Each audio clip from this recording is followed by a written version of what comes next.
Hello everyone and welcome back to my YouTube channel with another useful and informative video. So guys, in this video I'm going to show you how to fix account not in this store issue on your Apple device. So guys, if you are also facing this issue and you are unable to fix it, here I will show you how can you easily fix it. So guys, as you can see this, your account is not valid for use in the US store. You must switch to the Indian store before purchasing. So guys, if you are making some purchases but you are unable to do this, you have to simply change your country or region, which means you must switch to the Indian store before purchasing. So guys, you have to simply change your setting or country region according to your billing or payment method information. So guys, you have to simply switch to Indian store before purchasing.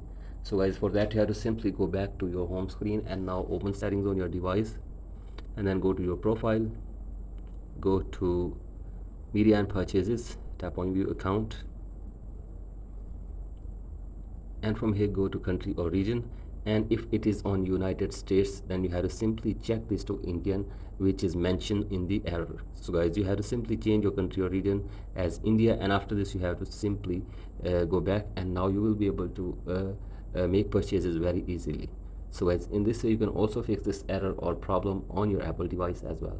So guys, that's it for today's video. Hope this video helps you. Please like and subscribe to my YouTube channel as well. Thank you.